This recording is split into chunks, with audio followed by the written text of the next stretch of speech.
I just got something in my chest that wouldn't leave for about a month. Yeah, that's what I just recovered from. Yeah. Cameras are rolling. You can keep talking. I just like to let people know that they're being recorded now. So if you don't want anything to say anything or something like that. Shh. Don't say that anymore. Yeah. People are listening. I was just looking at the sun. Your sun is changing there. Like, what is going on? Stupid Earth spinning around, causing us problems. Right? I'm going to have to block that window. Hang on. It did at least give an interesting effect on the... Yeah. She's got a My Little Pony collection. I sure do. I have a Briar Horse collection, too. Yeah. You know, it's funny. My wife works for Wells Fargo, and part of the Wells Fargo logo is the stagecoach. Right. With all the horses. So every month, as a charity donation, they offer up all their stuffed animals. So, you know, my wife, donates or whatever, and she gets the stuffed animals. She's got like, 10 or 11 of them, throughout the house and stuff. So, and it's got the little Wells Fargo, the bridle and all that stuff on it. It's kind of cool. Yeah. I have the little white one. Oh, do you? White stuffed horse. Yeah, so there you go. You're familiar with them. I am. My friends Georgia and Alan Cartwright drove the Wells Fargo stagecoach for decades. Oh, nice. Wow. That's like back in the 1800s? Or no, like modern, like they just retired a couple years ago. Oh, I thought they were like family members from way back in the day that did it. No, actually they didn't. He had the Wild Buffalo Bill West show in Fort Worth for a long time too. His mother played Annie Oakley. Is that where you're located? Is that where you're located in Texas? I'm in Texas. I am north of Dallas, about 40 minutes north of Dallas. You're not that far from Fort Worth. I always think of that scene from Pee-wee's Big Adventure. Yeah. And he's like going, I'm in Texas, Dottie. I'm in Texas. Oh, yeah, prove it. He goes, the stars at night are big and bright. And everyone goes, deep in the heart of Texas. Yes. Yeah, these are the things that live in my mind. No horse stuff or anything. These are the little things that live in my mind. It's a strange place. It's a weird macabre of open doors and locked kitchen cabinets and stuff. Yeah. I guess. I don't know. All right. I'm going to take you off the screen here. Mike and I are going to chit chat for a little bit, and we'll bring you back on. Okay. Perfect. All righty. All right. She does have a lot of horses back there. Yes, she does. She's got a lot of them back there, because then I can help you. Maybe. We'll try. You ready? Yes. Okay, here we go. And now for something special. The unit is self-contained with its own saddler, farrier, wheelwright and so on. It's a rigorous training dished out who know all there is to know about horses, and it brings results. We take you behind the scenes now to show just some of the interesting aspects of this training.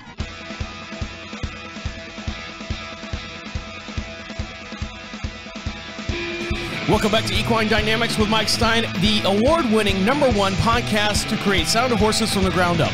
Mike Stine is a registered journeyman farrier with an APF1 accreditation. On this week's show, another APF1 accreditation farrier. We're going to have Shannon Cole-Veloz.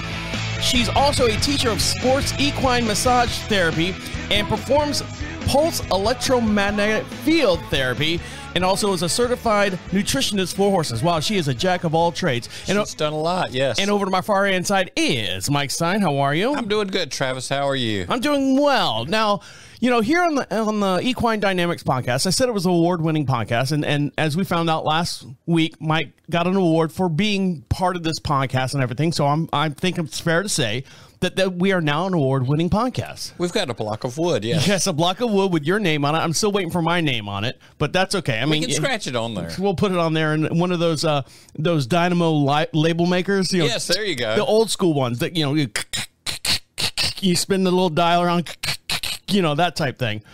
So we can do that. You're worth that. I am worth that, at least. Hold on, we're gonna switch screens. There we go. So being award-winning podcast, we also have a YouTube channel as well, and you can check out the YouTube channel. That's search Equine Dynamics Mike Stine over on YouTube, and you can see all the different videos from the past podcasts and stuff. You can also see all of our guests that we're going to have here in the studio. We're going to bring Shannon up here in just a little bit, so hang on for that as well. And Mike also takes videos and puts them on the YouTube page as well. Now, before you were doing it with your camera. Right. Now, you said you've got a new toy or something that you're playing with? I do. One of those little sporty cameras. What do you mean sport? Like a GoPro or something? Something like that. All right. So, I mean, are you just now getting into the year 2000 with these cameras, or how? It's the year 2000. It's 2024, Mike. Yes, yes. And I pulled it out, and the rubber band is holding the case shut because someone fixed the latch on it. Who fixed the latch on it? I redesigned it. Yes. Okay. Yes, I did. Well, I know when I borrowed it, the latch was sticking for a while, and It's I had not sticking now. No, I'm sure it's not.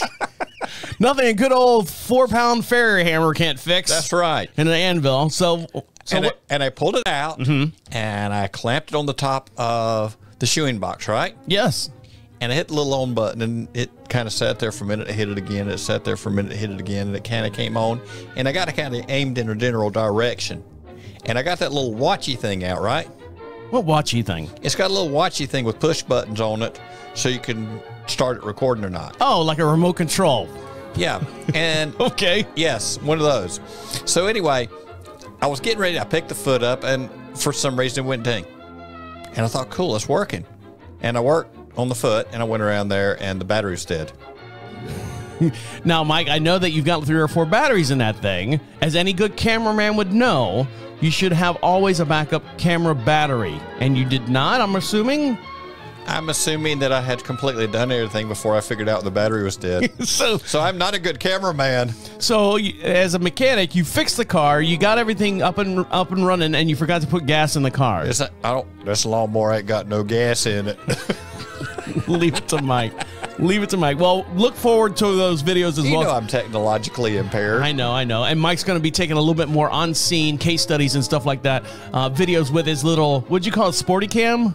Some kind of little sporty camera. It's like a GoPro. I think it's a knockoff. I've used it before, taking pictures here in the studio, and it takes great pictures. So make sure you go over to YouTube. Make sure you subscribe over there, and you can see anytime that Mike posts. But there's this one thing. It's called operator error. Okay, well, it's a learning curve. I think it is. Oh, that'll never happen. No, it's going to be a long, straight line curve. That's right. All right, guys, we got a lot to talk about, lots to get into, and we're going to bring up Shannon Cole-Veloz here on the program in just one sec. So stick around. You're listening to Equine Dynamics with Mike Stine. He'll be right back. And I like to switch to this camera here. Oh, let's bring her over here. Yeah, there she goes. There she is. There's the star of the show. Did I say everything correctly? I hope. I'm stumbling over some stuff there. So Yes, you did. okay, turn her up a little bit more. And it is Veloz, right? Veloz. Yes. Okay. Veloz. Hello. I'm like, don't say Veloz. Don't say Veloz. Don't say Veloz. And it's Shannon Veloz. Ah, damn it. It's one of No, those. you got it. All right, You've done very well. Thanks. All right, Mike, you ready? I am ready. Shannon, you ready? Ready? Welcome back to Equine Dynamics with Mike Stine. Make sure you follow him over on YouTube. You can make sure you subscribe to his YouTube channel. Also, Mike, you've been posting a lot of stuff over on your Facebook page. And you, yes, you have. Okay. I'm telling you, because I see it all the time.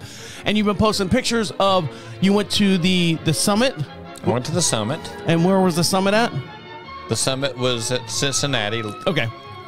And you went to, what was the other thing that you went to in South Carolina? That was the South Carolina Horse Council's big horsey educational festival deal.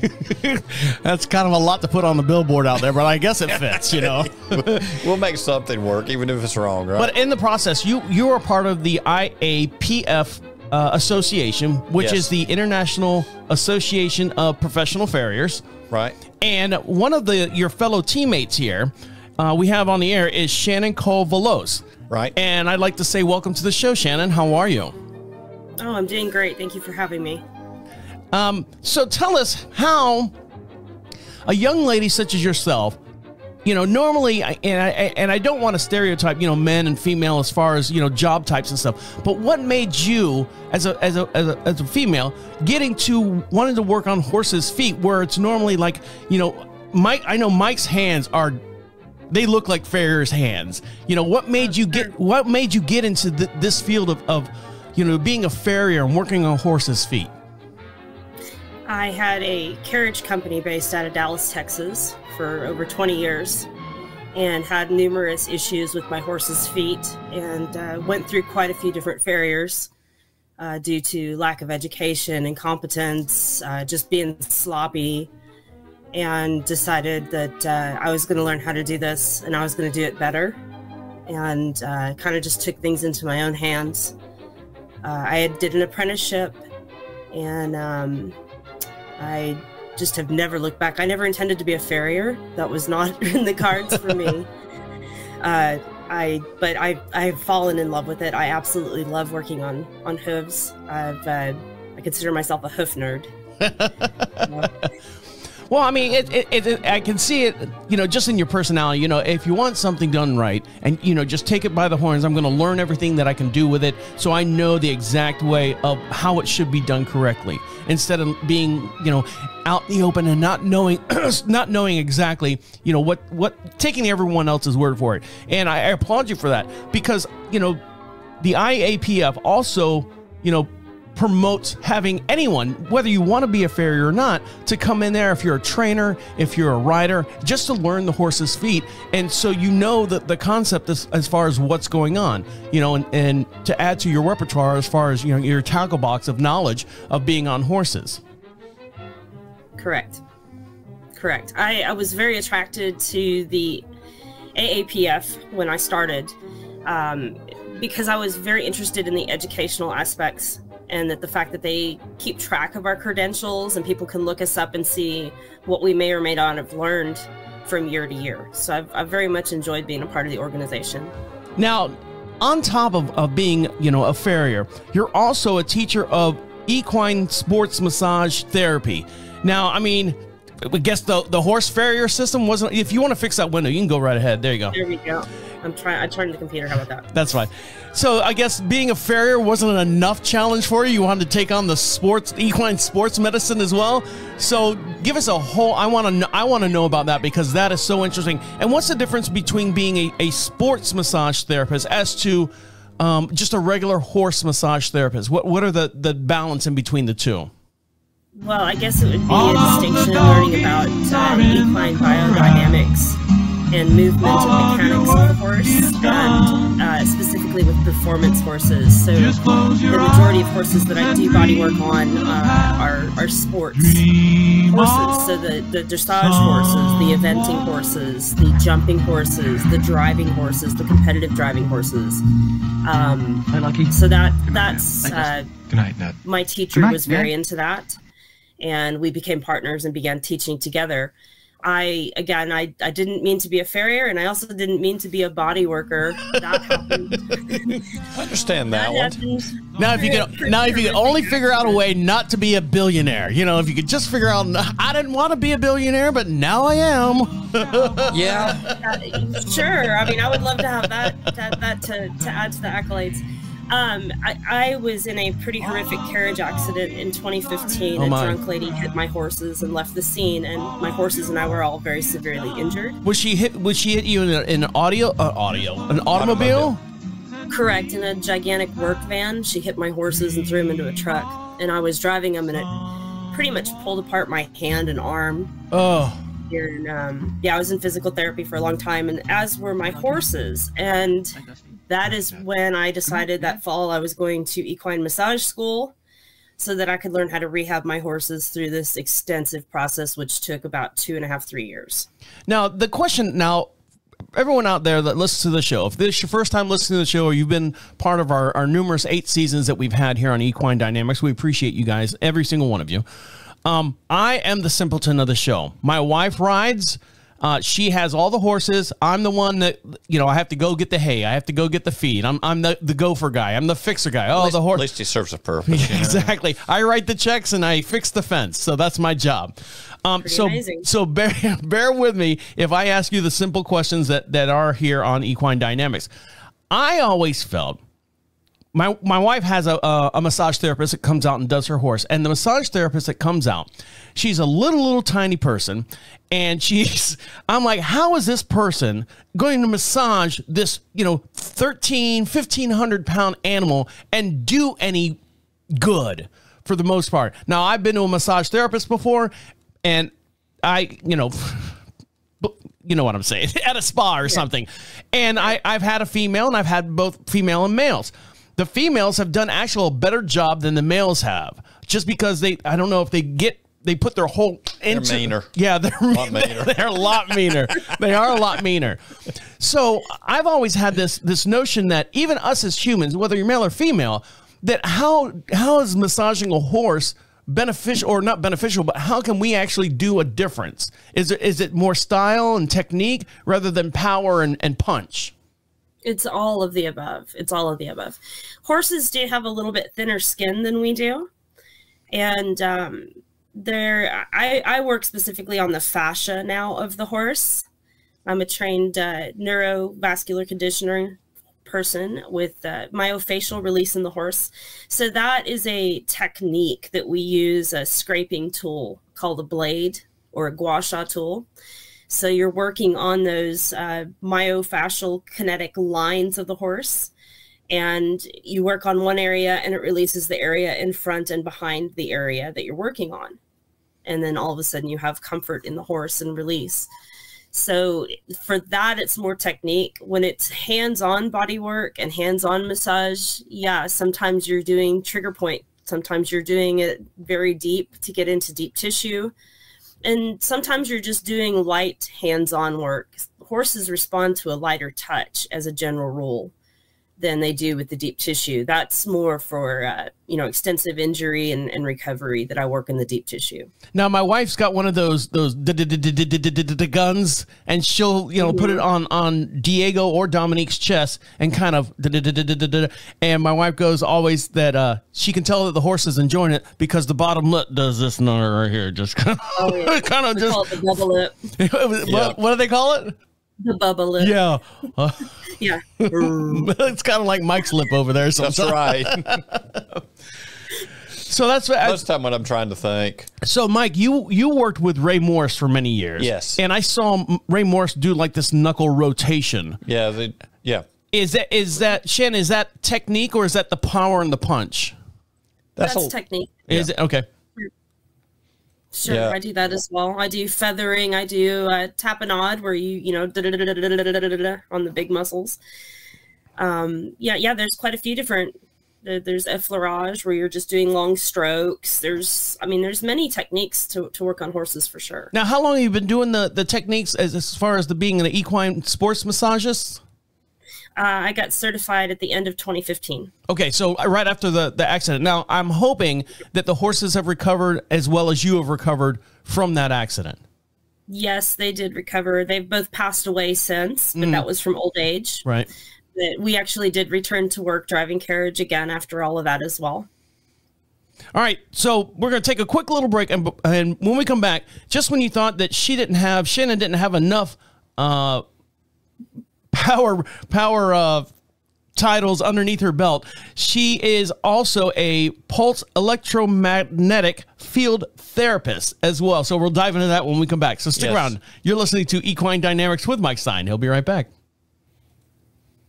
Welcome back to Equine Dynamics with Mike Stine. If you have a question for Mike Stine, the way you do that is go to equinedynamics.com. At the top of the page says contacts. Fill out that little form. Make sure you put a return address, a physical return address, and we'll mail you out some free swag, some stickers and stuff we have here from the program. And if you have a question for Mike Stine, we'll read that also on the air. Over to my far end side is Mike Stine. How are you? I'm doing good, Travis. How are you? And how are you, Shannon? Doing wonderful. And joining us here in the studio is Shannon Cole-Veloz, an APF 1 farrier, also teacher of sports equine massage, and now she's telling me that she performs pulse electromagnetic field therapy as well. Okay, right. So you got the farrier part down. You've mastered that. You're like, I'm a farrier now. I'm going to do massage. I'm doing massage. I'm mastering the massage. Let's see what else I can do. We can do pulse. I want to do electromagnetic pulse therapy. Tell us how you got into that now. I mean, I would think between those two right there, my day would be full. Oh, there's never an end to it. No, there's never ending. Correct. It's the more tools we have in the toolbox, the better we can help a horse. Now, before you go on, do you ride? Yes, sir. I sure do. So you ride also. Oh my God. Yes. When do you have time to do anything? I mean, outside of the horse, or is this completely, this is your passion? My life. Yep, This is my life. This is what I love to do. This is, whether they say, find something you love and figure out a way to make a living doing it. So this is what you're doing full time, from eye open to eye close at night. Correct. And then sometimes you probably dream about horses too, jumping over the fence to get to sleep type deal.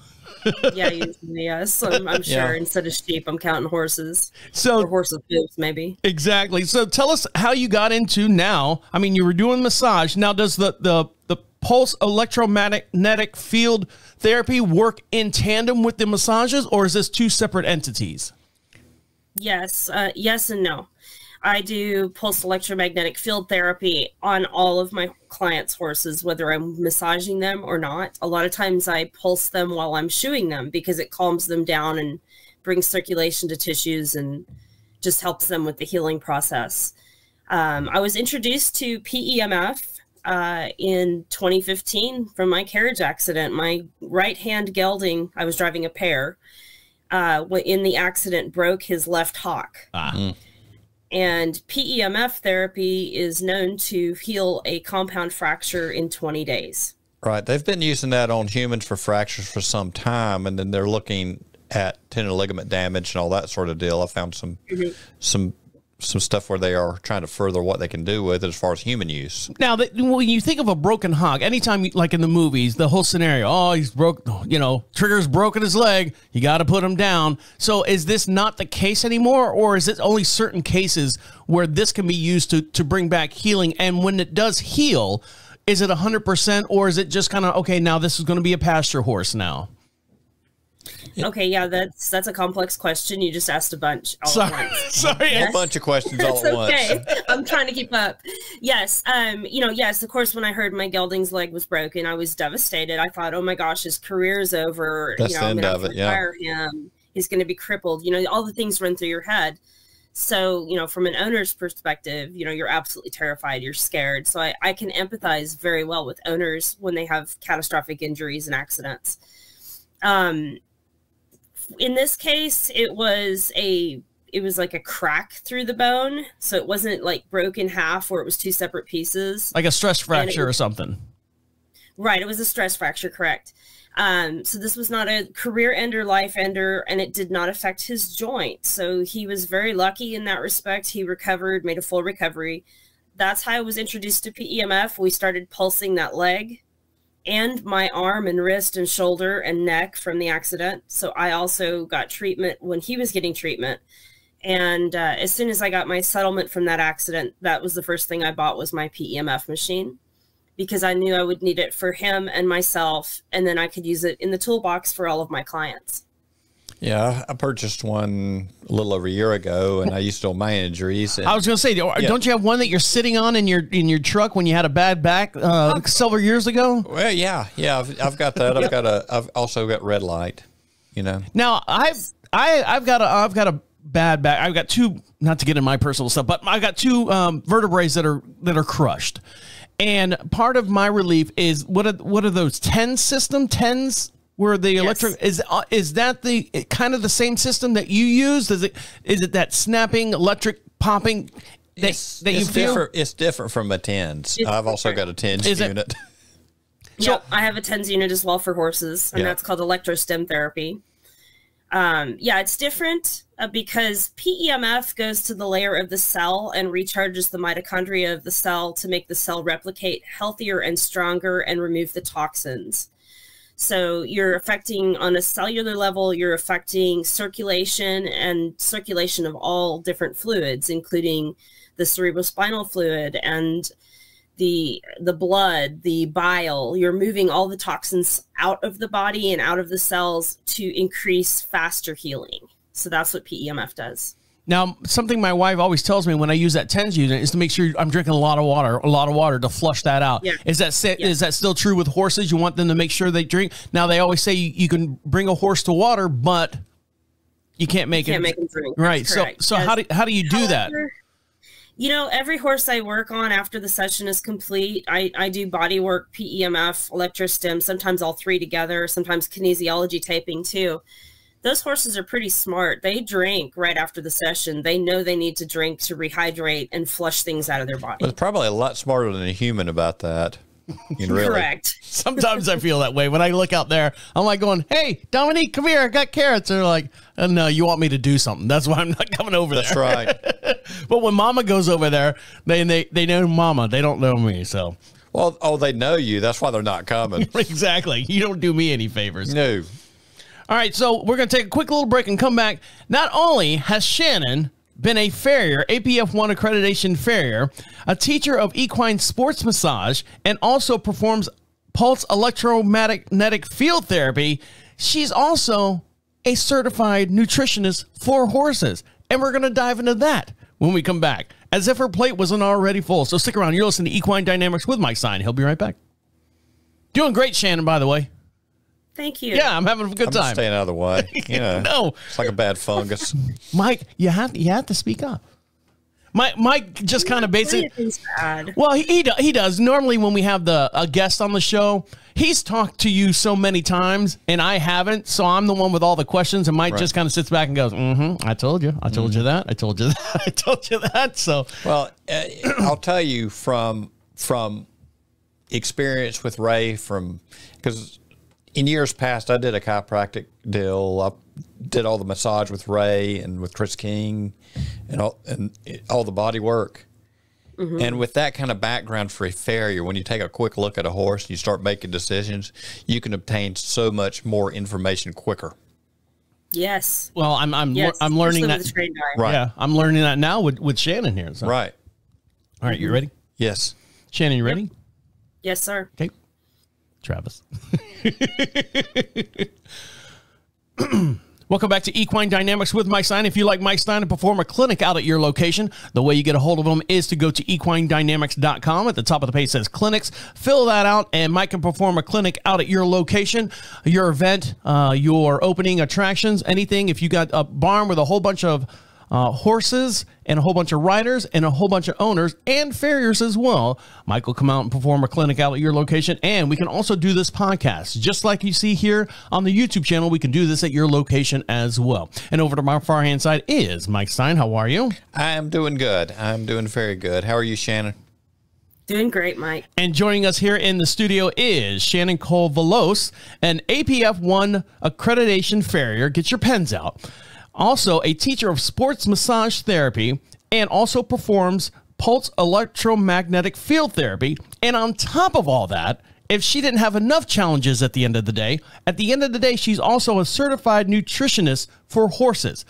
So now you're the full package. You're the LeBron James. You are everything. She's got it going on. You've got it going on. You can play offense. You can play defense. You can shoot the three. You can dunk. How did you get into now the nutrition part of the equine? And I don't have enough room for that in my brain right now, just saying it. So how do you find enough room? There's not much room in there anyway. Thank you very much. We know that. How do you find enough room in your schedule to maintain all these equally and balanced? Oh, that's tough. Again, I guess I'm a nerd. I just like to study and study and learn. good for She you. doesn't have the glasses. And don't say nerd like a bad thing. You are a I think nerds are wonderful. Yes. I think the world needs more nerds. So the nutrition part, that came in on all of my laminitis cases and bodywork cases and rehab cases, because I guess you could just basically say I'm a rehab specialist.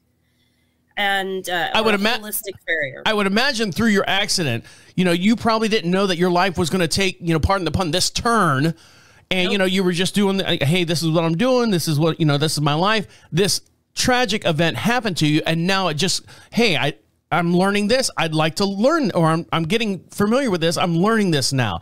I'm getting familiar with this. I'd like to learn more about this, and so on and so forth. I can tell you from my experience, when Absolutely. it becomes very personal, it will send people on a mission, and it did with Shannon. And Shannon's definitely on a mission. So tell us your mission about being a nutritionist for equine horses. You bet. Yeah. So again, through rehabbing laminitis in particular, we got to get these horses off sugar. We've got to get them onto a low starch diet. We've got to get them off the grass. We've got to get them on certain supplements to help rebuild the structure of the hoof. And so I became fascinated, of course, with, you know, what we're putting in the body and how the body needs certain anti-inflammatory ingredients to heal itself, because the body wants to heal. The hoof wants to heal. The hoof wants to grow in a correct way with the correct trim. So all of those things came into play, and you know, veterinarians don't have any nutrition courses in school. That is up to them outside of school to learn on their own. And the public has very mixed messages about nutrition. You know, you just get what you know from the local feed guy at the feed store. And what's on the back of the bag. Right. Right. Or yeah, but try to make sense of the labels, you know, and that's part of the nutrition credential with the IAPF. It helps you learn how to read the labels and see what the ingredients actually are. Right. And what the percentages are, and how to have a better diet going forward for horses and performance and for recovery of injury. So the IAPF does have a course for this. It's not just, you know, nailing on a shoe and learning all this other stuff. They actually have a course for nutrition as well, which is very interesting. Yes. Correct. They have quite a few. They have hunter jumper credential. They have dressage credential. They have a behavior credential, which I'm working on learning next. That's what I need. That's what this guy needs. We all need to definitely. better, right?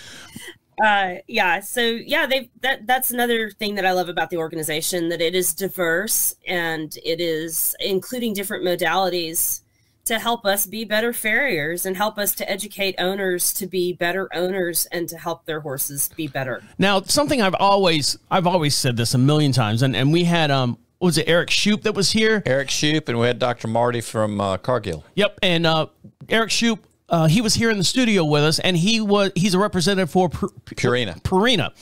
And I was asking him these questions as well, so I'm going to ask you the same questions. How is it, I know the horses are out there eating grass. Here's the simpleton question coming right at you. How is it? Very simple. It's very simple. How is it that these horses sit out there and eat grass all day long, and then when it comes to feeding time, I'm feeding them what would not make my cereal bowl? I mean, as far as the amount of food that we give them, and I understand that it's highly concentrated, and you know they're getting all the good stuff and all that. You know, I guess my question is, you know, how, in your opinion, how is this beneficial? How is this small amount of food beneficial for the horse, and how it gets its nutrition? Okay, so that's also a loaded question, because there's different types of nutrition programs for horses. Let's say active horses that are active all the time. Like my wife rides dressage, and you know he's out there all the time. You know, 3 times a week, and you know, hour at a time. So, you know, how is this small amount of food giving him the bulk and stuff? When us as humans, I have to eat. You know, if I'm any kind of weight training and stuff, I think it's 2 pounds of protein for every pound of body mass that I have to keep my body up. How is this, you know, how does that transfer when the horse is only getting, you know, less than my cereal bowl full of food? What's your horse eating through the day besides the cereal bowl? Well, just the grass outside. How much? I don't know. Enough that there's no grass over there. 40 pounds. Yeah. So I'm a forage-based diet person. My horses have hay according to their body weight for the day. So they eat probably about 30 to 40 pounds of hay a day. Now, are your horses active, or are they lawn ornaments? No, they're active. Okay. We do a lot of trail. We do, you know, 10, 15-mile rides. Before they were in carriage work, we were doing 12 to 15 miles on the pavement a day carrying passengers. Now, the forage that you give the horses, what type of hay is it? Because I think we do a Timothy hay out here. Mm-hmm. Yep. So I do a mixture of coastal Bermuda hay and Timothy. And then, of course, they have access to a small pasture, too, that has different native Texas grasses and herbs. I don't do any pesticides, fertilizing, or any extra nitrogen on my pastures. It's all organic, natural. And then as their base diet, I don't feed concentrated feeds anymore because I don't think the percentages are very good for their supplements that they need. So I feed Timothy pellets, beet pulp with no molasses, and some flax along with their different supplements, like a mineral trace balancer, loose salt, magnesium, and all of my horses are also on a Chinese herb called jiaogulan for circulation to the hooves and to help with arthritis, pain, and breathing. Now, I can understand with all the the different minerals. You know, I'm doing one of this and one of that, and, you know, actually giving individual products. That your food bill's got to be outrageous, because I mean, a bag of food, you know, has got everything that you need in it as to each individual supplement. No, actually, my feed bill went down when I started making my own ration for my horses. Really? Wow. And buying the raw ingredients. Yep. I'm gonna have to figure out a way to talk to my wife. I'm getting the food bill down a little bit, but you do. I'm available for consult. But you do a lot. You rely on a lot of, like you said, the forage and stuff, the hay and stuff to feed the horses what they need. That's what they're designed to eat. Yes. Yeah. The concentrated feed is a supplement. It is a supplement. Yes. Yes. Yes, and that's not to say concentrated feeds are bad, because I do have senior horses that don't have teeth that need to eat senior blended feeds. Right. And you know, that's we'll feed Travis something when he loses his teeth. Yeah, that's what I look forward to when I get older. Now, you were talking about fertilizing your pastures. I'm getting ready to. We're in the first week of March. We are getting more rain here on our property. Now, we broadcast just outside of Charlotte, North Carolina, a little town called Marshville. And we have about 22 some odd acres here. And I'm getting ready. We only have 3 pastures, and they're about 1.5 acres to 2 acres each. And I'm getting ready to fertilize. And my wife goes, you know, if you're going to fertilize our lawn, you know, what the house sits on, can you do the pastures as well? And I said, yes, I'll do that. But I'm going to do a different type of fertilizer. For my lawn, we do like a weed and feed, like any homeowner would, to keep the weeds out. You know, so you have a nice lush grass lawn, and everyone's jealous. The weeds are the only green in my lawn. You got one of those Heinz 57 lawns. So the question that I have, I said to my wife, I said, well, I'll just go out and get some like 10-10-10 or 17-17-17 and just kind of put it out there, which is a synthetic fertilizer. Now, do you see any problem with me putting that on the lawn? And if I do, because you said you feed your lawn naturally, if I do put it out there for the horses and it's a granule, how long should I wait before I put the horses on that pasture? That's a very good question. I would call your local ag extension office and ask those questions, because they have better information there. And it's going to vary some with how much rain we're getting. Correct. Well, I know rain could wash everything away that you just put down. And high nitrogen, especially with a laminitic horse, can get real dangerous. Oh, really? Yes. Okay, so I need to watch that first number. Yeah. Okay, so yeah, you need to watch your nitrogen levels. If you have a really high nitrogen pasture, you're going to have horses prone to laminitis. Okay, that's good to know. And there are people out there that would tell you with horses in this part of the country, because you cannot put enough lime on the ground, only lime it. You know. Yeah. Yeah, lime is wonderful also for killing bacteria in the soil as well. Oh, I got to write this down. I know I got to go back and edit the podcast anyways. So I got to put less nitrogen and more lime. And lime. Yeah, lime will get rid of parasites. It'll get rid of bacteria and fungus in the soil. And you can always go to the local chicken houses and get high nitrogen chicken manure. Well, you said you don't want high nitrogen though, or is that okay to do? They spread that around the house on the fields, so and it doesn't matter which side they're on. The wind blows our way. But is the chicken poo? Because I've got chickens also. Kidding about that. Oh, okay. Because the nitrogen content is very high in chicken manure. Okay, so don't do that. Don't do that. Okay, okay. I was like, cool. I've got chickens. I've got a chicken house over here. Just on the ag crops, there's a lot of chicken manure used in this part of the country. Okay, I got you. Same here as well. We have a lot of chicken houses not far away from us as well, and that's pretty common. There's also people doing human sewage that they're spraying on their fields for their cattle and horses as well, which controversial topic there. I have goats, so my goats kind of fertilize the field and keep it mowed down with the bad weeds and things too. So that's been we do it more naturally with animals. I wish I could do that as well, but I don't have the time. I don't have Shannon time. You know, she's only got 4 things going on. That's right. Yeah, I just got this. Got about 20-30 hours extra a week. Yeah, exactly. Yes. All right, guys, one more little segment. We'll let you get back to enjoying your ponies. You're listening to Equine Dynamics with Mike Stine. He'll be right back. Welcome back to Equine Dynamics with Mike Stine. Don't forget, make sure you follow him over on YouTube. That's Mike Stine, or Equine Dynamics with Mike Stine over on YouTube. Make sure you subscribe over there. You can see all the different videos for every podcast we do. We have a matching video. You can see me waving a mic.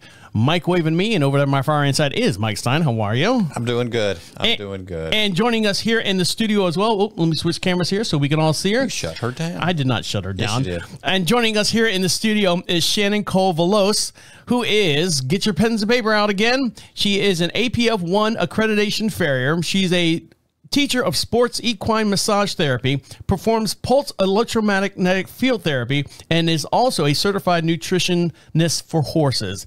And joining us is Shannon. How are you, Shannon? Doing wonderful. And if you'd like Mike Stine to perform a clinic out at your location, go to equinedynamics.com. At the top of the page says clinics. Fill out that little form. Mike will come out there and schedule you in. And if you'd like the Equine Dynamics podcast to perform at your location, your business, if you got a friendly family gathering. Friendly, yeah. They got to be friendly.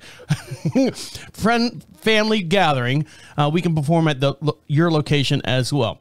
Now, what do we learn today, Shannon? You are, like I said, the list of stuff is, you are an APF1 farrier. How did you get into it, and where do you see yourself going with that? Got into take care of my own personal horses, and then, got asked to do everyone else's. I do foresee myself staying in this career as long as possible. I'm in it for the long haul. Same with the massage and body work, being a holistic farrier, being a rehab specialist. I'm just passionate about it. I'm going to keep learning as much as I can until the day I die. And you're a sports massage therapist for horses, and you do that. And you also teach that as well. How can how can people get a hold of you for those teaching lessons? Okay, my website is windriderequine.com. And I'm also on Facebook, Windrider Equine on Facebook, and then also Shannon Cole-Veloz APFI on Facebook as well. That's the best way to get a hold of me. My phone numbers are on the website and my Facebook pages as well. Now, you also perform electromagnetic pulse field therapy, and how long you've been doing this since 2015? Do you see a huge demand for that now as people start to learn more about their horses? Yes. Well, there was a little bit of a craze a few years ago. Everybody went and bought a machine. The thing I have to tell people about that is make sure your person is trained in some modality of body work along with the PEMF, that they're not just bought a machine and went out into the ethers. You really need to know what you're treating specifically, what the duration needs to be, what the strength needs to be. Those things all need to have good veterinary diagnostics ahead of time as well. I work with, 6 different vet clinics here, very talented veterinarians that help me get all the information that myself and the client needs to go forward with healing and getting proper nutrition and proper supplementation and proper treatment programs for rehab.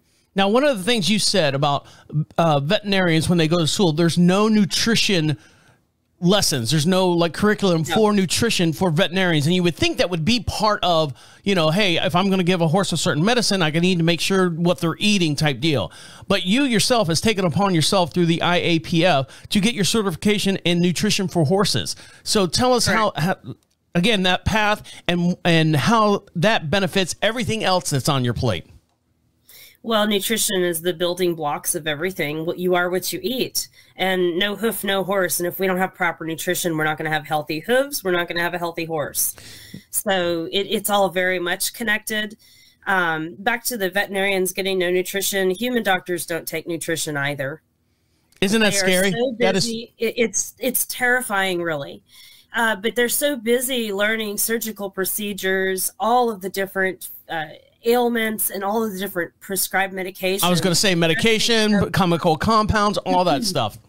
Right. Correct. I mean, they're too busy in other areas that we have to go to people who study nutrition and other things for advice and information. What I've done by streamlining all of these different things together is help these clients not have to call out so many professionals to see their horse. Mike, you were going to say, I'm sorry, Mike, you were going to say something? And I'll tell you, I work on a lot of performance horses, either performance or rehab, and it's getting more and more performance in. As far as making decisions on a horse with the, the bodywork background, and they bring a horse in, my good trainers will nail what's going on when they give me a rundown on a horse. There are plenty of people that will give you a rundown of what they think their horse is doing. And a lot of people can't even trot their horse out for you. Now, can they? No. But how long does it take you to look at a horse and tell how that horse is moving with the bodywork background? About 30 seconds, right? Yeah, And probably less than a minute. Right, yeah. So that is such a big help when they bring a horse in and say, well, he's doing or not doing, or where can we help it, or what can I do is adjust to help what the body's doing. And Correct. Can you hear my chickens downstairs? yes, the chickens are helping. They're into this. But that kind of a background can help so much with your farrier work that people would never understand it. If they understood it, they would push farriers to understand body work. Now, as a human, I always thought, you know, you see all these people, especially in California. What do you do for a living? Oh, I'm a nutritionist, and you're like going, well, doesn't my doctor do that? Doesn't, you know, aren't they trained for that? And I didn't think that would be a profession. But now talking to you and Shannon, as far as, you know, they do not teach that. Even at the veterinary level, you know, veterinarian level, they don't teach nutrition, which kind of makes you sit back and think, well, why am I going to my doctor? Why don't I spend more time on a nutritionist more than a doctor, and he's feeding me with pills and stuff? I know what I need to change my diet. I just don't know how to change my diet, that type deal. Right. That's why you contract a nutritionist. So oftentimes when I go out to rehab a horse, I watch it move. I can tell exactly where it's lame. I look at the feet. You know, there might be flaring to the foot, depending on what's going on above in a joint or an area. I can palpate up the leg and figure out where the horse is sore. But then I go in to the feed room. What are we feeding the horse? What are we giving supplement wise? What's going on here? And I've had clients bring out notebooks to take notes of everything that they need to change to get things going in the right direction. And I always answer those questions. If they contact me through text or phone or email, I'm always answering questions for people and helping them make things better for their horse. All right, one more time, give us all that information, because that was a ton of information. Give us all the information on how everyone out there, if they're interested in contacting you for more information, and you're based out of Texas, and you'll take questions from all over the United States. So give us that information one more time. Sure, it's windriderequine.com. Windrider Equine on Facebook, Shannon Cole-Veloz APF1 on Facebook as well. And my phone numbers and email and everything are connected on all of that as well. Or just velozshannon@gmail is my email. So yeah, I'm happy to help anyone. I've traveled extensively like Mike as well. I've worked on horses in Colorado to Georgia this last year. So I do travel. I do a lot of consultation. I do video consultation as much as I can. I mean, it's better to see the horse in person always. Sure. But you can see things on video as well sometimes, depending on how good the video is. Well, Shannon, if you haven't inspired someone out there listening in our audience to do just a little bit more for their horses, I don't know who would do that right now other than you. All right, guys, on that note, we're going to let you get back to enjoying your ponies. On behalf of Mike Stine over there. Have a good day. Have fun with the ponies. And joining us here in the studio is Shannon Cole-Veloz. Thank you very much for joining us this week on Equine Dynamics. Thank you for having me. My name is Travis, saying see you next week. About Travis. Yeah, you can talk about me now. I'm talking about Travis. You're an excellent horse husband. I try. He writes checks. No, he doesn't question anything. That's a lot.